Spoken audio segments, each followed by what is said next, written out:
What is up, y'all? Got a full day of eating for you. We just upped the calories because I had been in a bit of a kind of plateau on my weight. I was stuck around 183 for some reason. It wasn't moving. And admittedly, I was kind of stuck there for longer than I should have been. I was like, why aren't I going up in weight? Blah, blah. Wasn't eating enough. At the end of the day, if you want to grow, get bigger, you gotta eat more. So we're upping the calories. We were at about 3,000, 3,200 ish, that range. Now we bumped it up about 300 extra calories. We're about at 3,500 calories a day. So I'm gonna take you through what I eat. My dog's got an itch. A fun little smile. Feel better, buddy? Yeah? Okay. But yeah, I'm gonna take you through what I eat typically in a day. I mean, I stick to pretty much the same foods every day. I switch it up a little bit here and there, but typically it's roughly the same. Probably won't break down the exact macros per meal because admittedly I don't keep track of um I mean I track all of my food, but I don't pay much attention to the exact macros per meal. But I always at the end of the day go through, check my macros, make sure I hit everything, and then if I am low on protein or calories or something, I can always have an emergency protein shake if I need it.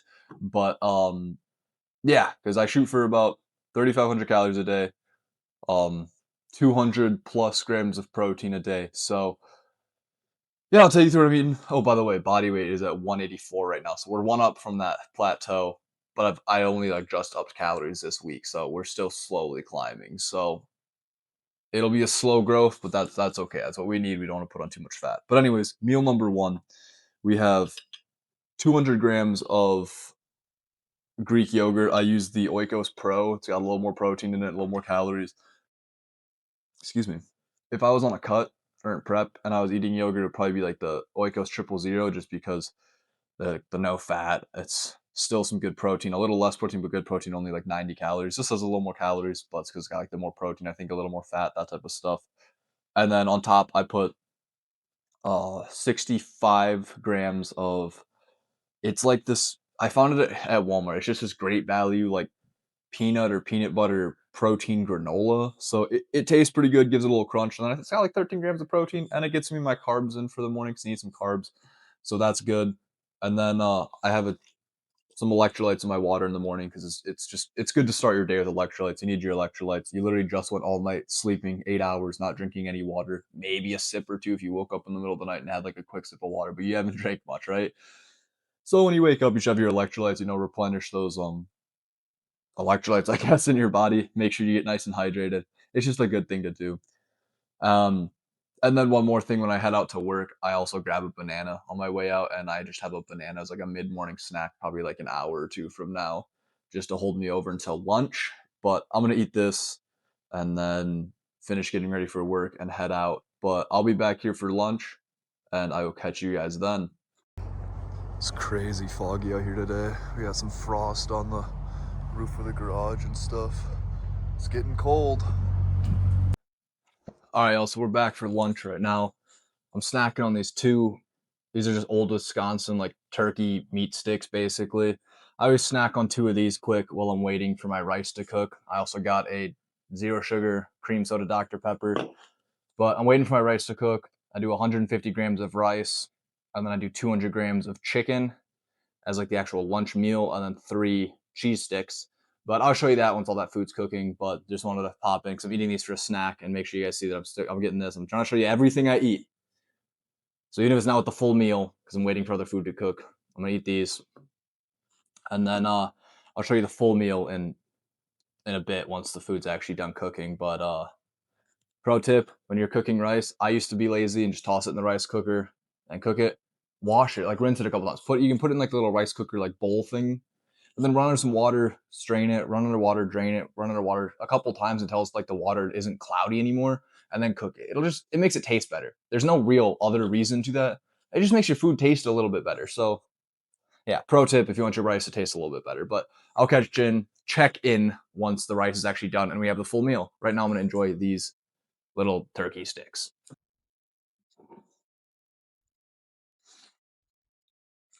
All right, so lunch is done. We got just a heaping plate of chicken and rice, as you can see.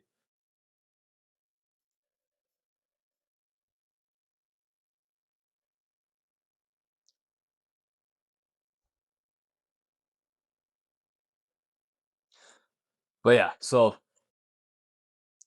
all right, so we got lunch, giant plate of chicken and rice. Like I said, 150 grams of rice, 200 grams of chicken, and then I put some little GQs or G Hughes Korean barbecue sauce on top of it. But yeah, so that's it for lunch, and then I got these 3 cheese sticks that I'll eat after. So I'm gonna just absolutely inhale this meal, and yeah. Oh, it's getting tough already. I got like what? It feels like I've made no dent. I maybe ate half of it. When you're eating a surplus and you're eating clean food like this is rice and chicken. It's I don't know. For me at least, it's harder than you would think to bulk. Most people are like, oh, I want to bulk. I want to eat all this food. It gets tough, man. But you gotta treat your diet like you treat your training.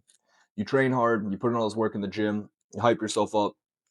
You push through like the difficult stuff, the pain. Like you push through it in the gym to grow. The diet's the same thing, man. I mean, you gotta stay locked in, stay committed to it, stay consistent, and it's going to get difficult to put all the food down sometimes, but you got to push through and get that food down. So yeah, I'm gonna keep eating.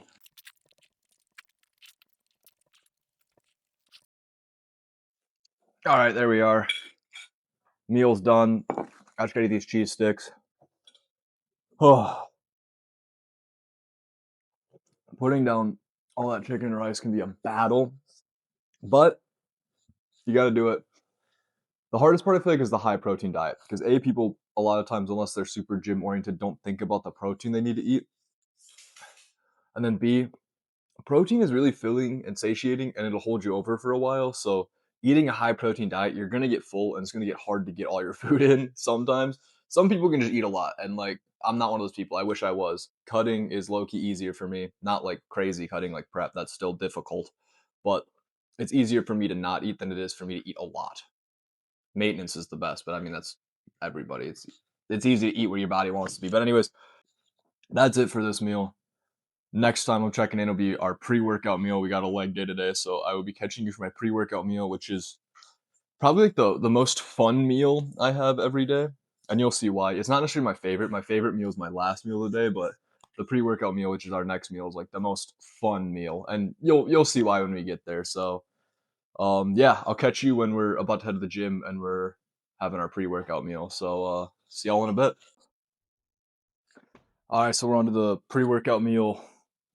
As you can see, it's literally Pop Tarts. I have 2 Pop Tarts. I toast them because toast your Pop Tarts. They taste better. And then I got a barbell protein bar. Get a little bit of protein before the gym. And these are just for carbs. I mean, Pop Tarts are just straight up carbs, dude. They're great for a pre workout. Just get your carbs in. Especially if you're bulking, you can have like a little more food and a little fun food like some Pop Tarts. There you have it. And then I got my intro shake. It's just some Gatorade powder, creatine, and then some pink Himalayan salt. The salt kind of for the pump and just that little extra electrolytes in the salt. Then the pink salt versus normal salt that has like more minerals and stuff, but they're trace. Like you won't notice a difference. If you want to just use normal salt, you can use normal salt. That's fine. Pre-workout for today is Bum Essentials Cherry Limeade. For all Bum Essentials and just raw nutrition products in general, you can use code RSHAYFIT. It supports me, saves you money. It's a win-win deal. Use it if you're gonna buy from Raw Nutrition. If you don't plan on buying from Raw Nutrition, don't use it. Obviously, I mean, do what you want, but if you want to support me and save yourself some money and buy some Raw Nutrition products, use code RSHAYFIT. I appreciate it. But yeah, this is pre-workout. Super simple stuff. Nothing crazy. This is like always my go-to pre-workout. And another thing is like you'll notice this meal is pretty small. Like it's like 2 Pop Tarts and a protein bar. Like not a big meal. Like lunch was a big meal. I wouldn't want to eat that before the gym because you go into the gym, you feel a little bloated. And especially today, a leg day, you don't want to feel bloated. And then also my dog's sniffing the tripod. But also, come here, buddy. When you eat a lot, you're digesting it, and that means blood's going to your gut to like help digest that food. And if blood's in your gut, you got less blood in your arms and legs or wherever. So your pump isn't going to be as good if you eat a big meal. It's one thing people don't think about a lot, but if you eat a really big meal before the gym, you're not going to get as big of a pump. So like have something light, like some quick carbs, like some Pop Tarts, or I know a lot of people like to do Rice Krispie treats. Do some Rice Krispie treats before the gym. Quick carbs to fill you up, give you a little bit of energy, and then something that'll digest super easily and quickly. I used to also do a lot of cream of wheat or cream of rice. That just easy to digest, quick carbs, get you in the gym, get you nice and pumped up, and it's not too much food that like is bringing blood into your stomach and stuff to help digest it. Instead, you can use all that blood to put into your muscles and give you a good pump. But that's all. I'm gonna eat this. We're gonna go hit a leg day. So yeah, let's go do that. All right. So like I mentioned, I hit a leg day this day. First movement I do on these leg days is I like to start with a seated hamstring curl. It just helps me kind of warm up my hamstrings in general, but then also, as you saw in the beginning of this video, it's getting cold here up where I live. I live in the Midwest, so it's starting to get a little bit chilly as November approaches, and I mean, now it is actually November. So it's getting a little chilly, so take a little extra time, warm up your joints. Right here, I'm actually doing a working set right here. I do 2 top sets with all of my movements, so 2 working sets.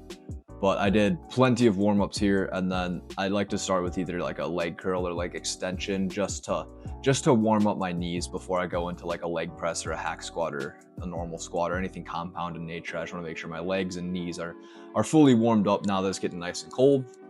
Another thing I do here on these seated leg curls, as you can see, I don't like bend over the actual like handles or whatever. I know some people do that. Helps get a deeper stretch in the hamstrings, but honestly, I feel a good stretch in these, how I set them up. And then I feel like when I lock it in and I can brace against those handles, it helps me be a little more consistent in my form and do like the same thing over and over and make it more repeatable, which makes tracking and progressing a lot easier. So I know I'm progressing because my form is the same each and every time. After these leg extensions, I will move into a leg press. So with leg press, I'm shooting for 8 to 12 reps. I think on this one I filmed this workout a few days ago, so I may be a little off, but I think I got like 6 to 8 reps on each one. So a little less than I would have wanted, but I don't know, I wasn't feeling with this workout, but that's okay. Sometimes that happens. Sometimes your workouts aren't going to be as great as you would want every single time, but I mean, as long as you're pushing hard and then week by week progressing, that's good. And I progressed on my other movements, just leg press wasn't feeling the best today. I don't know why, but when I'm leg pressing, I'm making sure my heels are as far down on that platform as they can be without coming off the pad or like the foot plate. So you want to drive through the foot plate, like through your heels onto that foot plate, and really driving through those quads and then keeping them as low as you can, which will help you get a deeper stretch in your quads. But otherwise, there's not much here. I'm also making sure my knees kind of follow my natural foot position. So my feet will be a little bit angled out. And then as I'm driving through, I want to make sure that my knees are getting over my toes, because your quads help with knee flexion. So getting your knees nice and out over the toes will help with the stretch, really help activate those quads. Get a nice deep stretch. I try to get as far down as I can, like as far range of motion as I can. Make sure you're taking it to a full range of motion. And then just press the weight. Not too crazy. I also like to do a drop set at the end of my leg press. And honestly, I do at least a little drop set after every movement. Sometimes it's not that necessary. I'm doing it right now because I'm bulking and I can handle a little bit more volume. If you're in a cut or a deficit, stick to the basics. Maybe add a drop set or an intensifier here and there, but don't do it after every single workout or exercise like I do. I might be overdoing it, and honestly, sometimes the drop sets literally just like drop the weight by 1 plate or something and do as many reps and then call it good. Sometimes I'll drop the weight by like 1 plate and then 2 plates and like whatever until like there's almost no weight left, and then even do like a couple like reps of the movement with no weight and really burn out the muscle. But my drop sets and intensifiers, I kind of do intuitively. I don't track those, so those are just kind of throwing them in for extra volume. So like I said, if you're bulking and you can do a little extra volume, do it. If you're cutting, it might not be worth it. Anyways, the next movement we have here is RDLs. I prefer RDLs over stiff-legged deadlift just because, I don't know, I like to start from like the higher up position like RDLs are rather than from the ground. But with RDLs, it's pretty simple. I make sure to use straps because your hamstrings and glutes are going to be stronger than your forearms unless you have some just crazy forearms. But most cases, your forearms will be the limiting factor. So I use straps, and then here I'm just making sure I keep a nice tall chest, and then I'm pushing those glutes back behind me as if I'm trying to touch the wall behind me with my glutes, making sure I keep a nice straight back.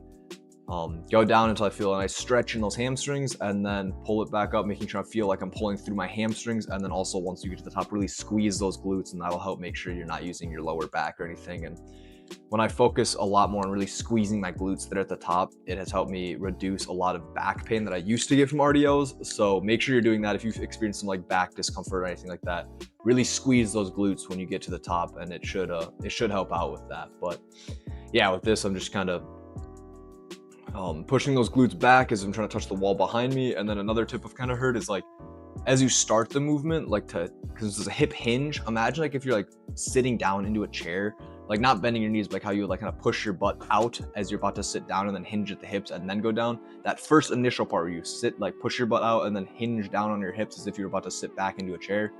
That's kind of something I keep in my mind as I think about it. But that's really it for the cues there. That's just RDLs, nothing too insane there in my opinion.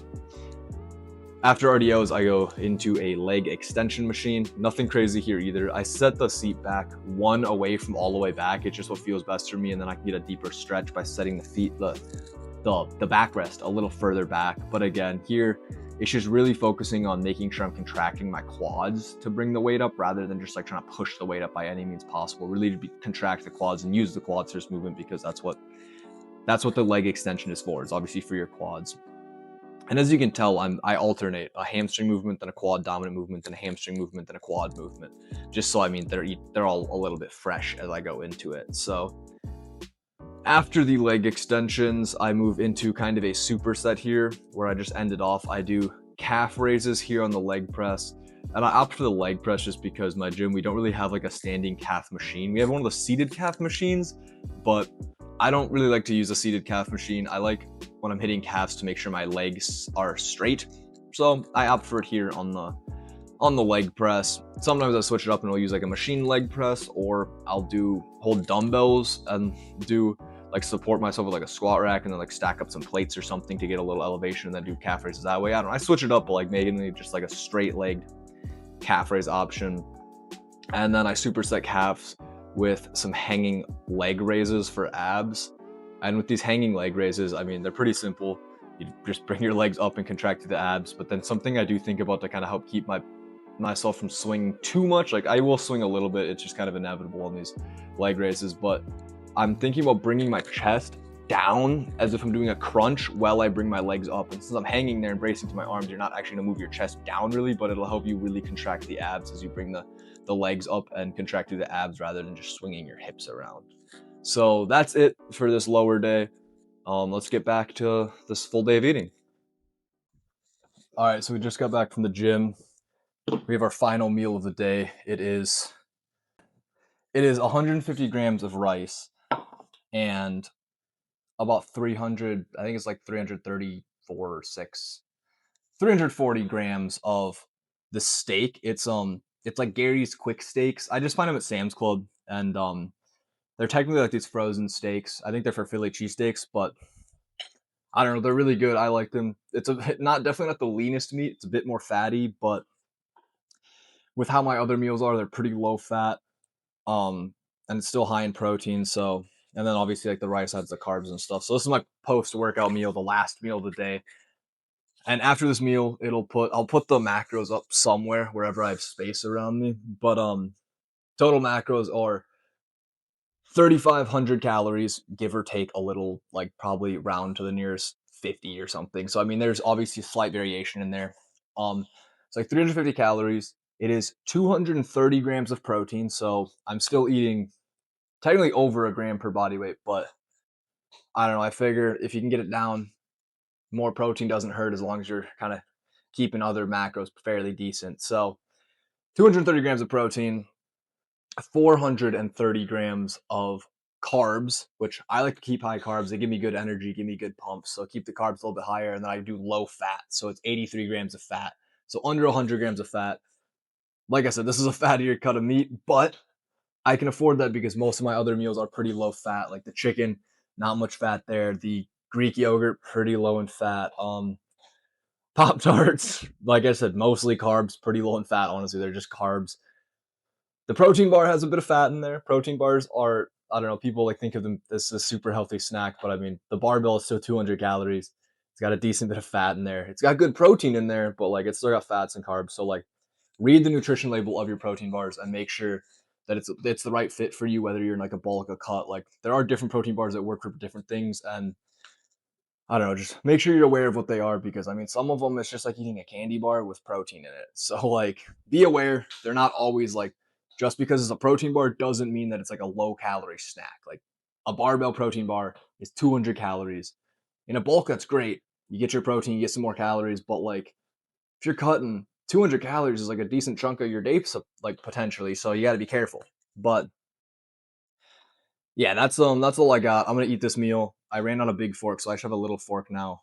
So I got to do dishes tonight, I guess, or tomorrow. But that's gonna make it harder to eat this last meal with the little fork. But yeah, I'm gonna try to lock in and just relax, eat this last meal. Probably go shower and head to bed. So thank you so much for watching this video. Watch what I eat in a day. And like I said, this is the general template for what I eat every day. I try to hit these macros every day, but I change some things here and there. So like it does fluctuate slightly, but like I'm always getting those 3,500 calories. And then I'm always shooting for over 200 grams of protein. Those are like my big milestones, especially on this bulk right now.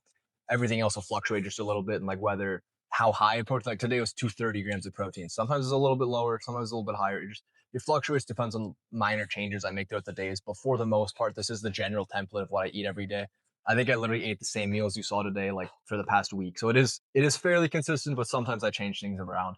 And then I still will have cheat meals here and there, because I mean, in a bulk especially, you got to treat yourself. I try to limit them to maybe like one, maybe two cheat meals a week, but I don't try to do too many. And I just try to stay on my diet, stay clean, and get my food in. But thank you so much for watching. Hope you enjoyed. Make sure like, comment, subscribe, all that stuff. I really appreciate it. Helps me out.